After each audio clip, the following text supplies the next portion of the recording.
কবরের ওপর চলছে নাচের আসর, তাও আবার নাকি জীবন্ত কবর। আবার এটা কার ঘটনা? এক বিখ্যাত রিচ অ্যান্ড বিউটিফুল লেডির।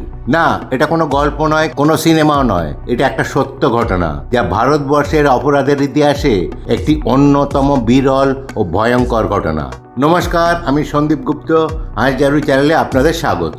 আজ আমি আপনাদের এমন একটা ঘটনার কথা বলবো যা গল্পের থেকেও ভয়ঙ্কর, যা শুধু ভারতবর্ষে নয়, যেখানে যেখানে তার এই ঘটনার কথা মানুষ জেনেছে, মানুষ শিউরে উঠেছিল।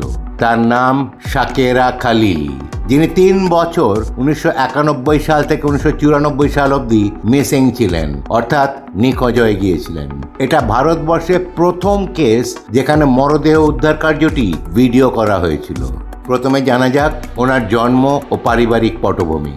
শাকেরা খালিলি, যার জন্মের সময় বা বিয়ের আগে নাম ছিল শাকেরা নামাজি। তার জন্ম 27 অগস্ট 1947 সালে ম্যাড্রাসে, বর্তমানে যার নাম চেন্নাই। অর্থাৎ ওনার জন্ম ভারতবর্ষের স্বাধীনতার ঠিক 12 দিন পর। তিনি ছিলেন মাইসোরের প্রখ্যাত দিওয়ান স্যার মির্জা ইসমাইলের নাতনি। তার পরিবার ছিল সমাজে অত্যন্ত ধনী এবং প্রভাবশালী। রাজ পরিবারে ওঠা বসা। জানলে আশ্চর্য হবেন যে সিঙ্গাপুরের প্রথম সিনেমা হল, হ্যাঁ সিঙ্গাপুরের প্রথম সিনেমা হল নাম ক্যাপিটল থিয়েটার তার বাবার হাত ধরে তৈরি হয়েছিল। শাকেরার বাবার নাম গুলাম হোসেন নামাজি আর মায়ের নাম গওহর তাজ বেগম নামাজি। পড়াশোনা। শাকেরার জন্মের সময় তার পরিবার বেশিরভাগ সময়ই সিঙ্গাপুরে থাকতেন, তাই ওনার সিঙ্গাপুরের স্কুলেই পড়াশোনা হয়। এবার আসি তার প্রথম বিয়ে।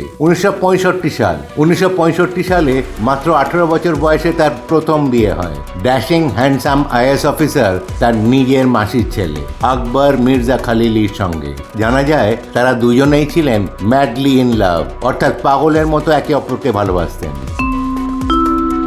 আকবর খালিলি জন্ম 1936 সাল। 23 বছর বয়সে 1959 সালে আইএএস পাশ করেন এবং তিনি ইন্ডিয়ান ফরেন সার্ভিস IFS এ জয়েন করেন এবং 1965 সালে তাদের বিয়ে হয়। আকবর খালিলি ছিলেন একজন দারুণ স্পোর্টসম্যান এবং টেনিস প্লেয়ার।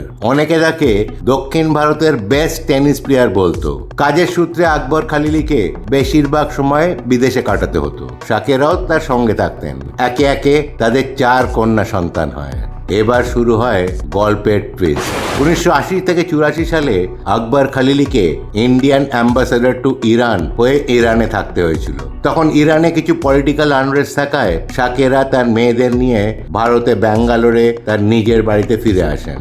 ফিরে এসে তিনি তাদের পারিবারিক রিয়েল এস্টেট ব্যবসা দেখতে থাকেন। 1982 সাল স্বামী শ্রদ্ধানন্দের সঙ্গে পরিচয়। 1982 সালে শাকেরার পরিচয় হয় মুরলী মনোহর মিশ্র নামে এক ব্যক্তির সাথে, যিনি নিজেকে স্বামী শ্রদ্ধানন্দ নামে পরিচয় দিতেন। তিনি ছিলেন একজন স্বঘোষিত আধ্যাত্মিক গুরু। শাকেরা তার প্রতি আকৃষ্ট হন এবং তাদের মধ্যে সম্পর্ক গড়ে ওঠে। এই শ্রদ্ধানন্দ ছিলেন একজন স্কুল ড্রপ আউট, অর্থাৎ পড়াশোনা না করে স্কুল ছেড়েছিলেন, কিন্তু তার রিয়েল এস্টেটের ব্যাপারে যথেষ্ট জ্ঞান ছিল। দুজনের পরিচয় হয় রামপুরের রাজ পরিবারের একটি অনুষ্ঠানে, যেখানে শ্রদ্ধানন্দ তাদের রিয়েল এস্টেটের দেখাশোনা করতেন। তিনি শাকেরাকে বলেন যে তার তান্ত্রিক ক্ষমতা আছে এবং শাকেরাকে বলেছিলেন যে তিনি তার ক্ষমতা দিয়ে শাকেরাকে পুত্র সন্তান দিতে পারেন। ব্যাস, এটাই ছিল শাকেরার এক দুর্বল জায়গা, যা শ্রদ্ধানন্দ আন্দাজ করেছিলেন তার 4টি কন্যা সন্তান দেখে। এরপর তিনি ব্যাঙ্গালোরে গিয়ে শাকেরার রিয়েল এস্টেটের দেখাশোনা করতেন। জানলে আশ্চর্য হবেন যে শাকেরা শ্রদ্ধানন্দের থাকার ব্যবস্থা তার নিজের বাড়িতেই করেছিলেন। 1985 সাল শাকেরার স্বামী আকবর খালিলি দেশ থেকে ফিরলে শাকেরা তার সঙ্গে বিবাহ বিচ্ছেদ করেন। আকবর আকাশ থেকে পড়েন। এই বিবাহ বিচ্ছেদে তার একেবারেই মত ছিল না, কিন্তু তবুও শাকেরা শেষ পর্যন্ত বিবাহ বিচ্ছেদ করেন। 1986 সাল বিবাহ বিচ্ছেদের 6 মাস পরেই তিনি স্বামী শ্রদ্ধানন্দকে বিয়ে করেন, যা তার পরিবার ও সমাজে আলোড়ন তোলে। 1987 সাল সম্পত্তির দখল ও ষড়যন্ত্রের শুরু। বিয়ের পরই শ্রদ্ধানন্দ শাকেরার বিশাল সম্পত্তির প্রতি লোভী হয়ে ওঠেন। 1987 সালের মধ্যেই তিনি শাকেরার সম্পত্তির পাওয়ার অফ অ্যাটর্নি অর্জন করেন। তিনি সাকেরাকে তার পরিবারের থেকে দূরে রাখতে চেষ্টা করেন যাতে সম্পত্তির ওপর সম্পূর্ণ নিয়ন্ত্রণ পেতে পারেন। সাকেরার বিবাহ বিচ্ছেদের পর তার মেয়েরা তাকে ছেড়ে বাবার কাছে চলে যায়, কিন্তু তার দ্বিতীয় কন্যা সাবা ভারতবর্ষে থেকে যান। সেই একমাত্র সাকেরার সঙ্গে ফোনে মাঝে মাঝে সম্পর্ক রাখতেন। 1991 সাল, সাকেরার অন্তর্ধান।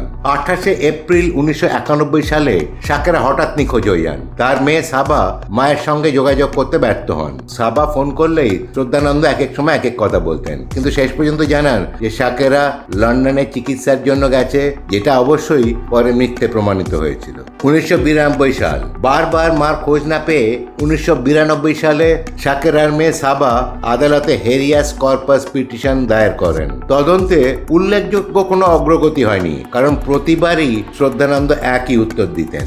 1994 সাল, হত্যাকাণ্ডের উদ্ঘাটন। আগেই বলেছিলাম যে সাকেরার পরিবার ছিল অত্যন্ত প্রভাবশালী পরিবার। তাদের ও সমাজের চাপে পুলিশের একটা স্পেশাল টিম এর তদন্ত আবার শুরু করে। তদন্তে এক কনস্টেবল জানতে পারে যে সাকেরার বাড়ির একজন পুরনো কাজের লোক সে মাঝে মাঝেই শরীখানায় মদ্যপান করতে আসে। শুরু হয় পুলিশের পুরনো ট্রিক্স। সেই কাজের লোকটিকে ওই কনস্টেবল প্রচুর মদ্যপান করায় এবং তারপর জানতে পারে সাকেরার নিজের বাড়ির উঠোনেই দেওয়া হয়েছে তাকে কবর। 1994 সালে পুলিশের এই তথ্যের ভিত্তিতে শ্রদ্ধানন্দর বাড়ির উঠোনে খনন কাজ শুরু হয়। পুরো ব্যাপারটা ভিডিও করা হয়। সেখানে এটি কফিনের মতো কাঠের বাক্সের মধ্যে সাকেরার কঙ্কাল পাওয়া যায়। তদন্তে জানা যায় যে 28 এপ্রিল 1991 সালে শ্রদ্ধানন্দ সাকেরাকে ঘুমের ওষুধ দিয়ে অচেতন করে তাকে একটি চাদরে মুড়ে জীবিত অবস্থায় কফিনে রেখে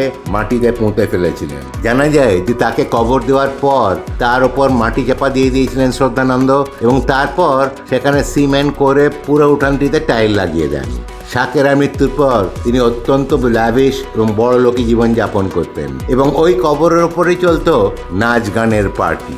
2005 সাল, মৃত্যুদণ্ডের রায়। 21 মে 2005 সালে আদালত শ্রদ্ধানন্দকে মৃত্যুদণ্ড প্রদান করে। শ্রদ্ধানন্দ হাইকোর্টে অ্যাপিল করে এবং 12 সেপ্টেম্বর 2005 সালে কর্ণাটক হাইকোর্ট এই রায় নিশ্চিত করে। এই হাইকোর্টে বলা হয় এটি বিরলের মধ্যেও বিরলতম একটি ঘটনা, সুতরাং তার মৃত্যুদণ্ডই প্রাপ্য।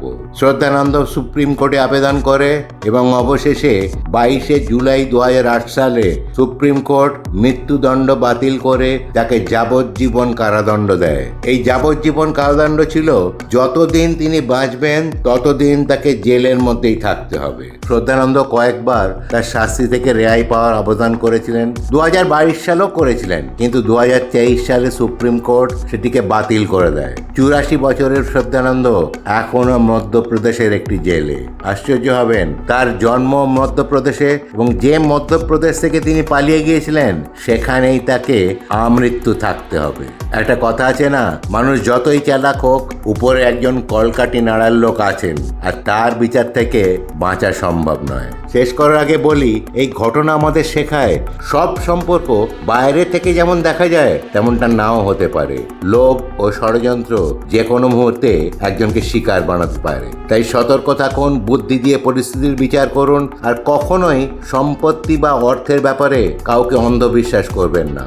এই ঘটনাটা আরও শেখায় যে বিশ্বাস আর সম্পর্কের অপব্যবহার কতটা ভয়ঙ্কর পরিণতি ডেকে আনতে পারে। শেষ করার আগে বলি, এই ভিডিওটার উদ্দেশ্য কারুকে মনে আঘাত দেওয়া নয়, কারুকে ছোট করা নয়। এর উদ্দেশ্য হলো মানুষকে সচেতন করা, মানুষকে সাবধান করা। আজ এই পর্যন্তই। পরের ভিডিওতে আবার দেখা হবে। ভালো থাকবেন, সুস্থ থাকবেন। আর যদি এই ভিডিওটা ভালো লেগে থাকে তাহলে প্লিজ লাইক, সাবস্ক্রাইব ও অন্যদের সঙ্গে শেয়ার করবেন। ধন্যবাদ।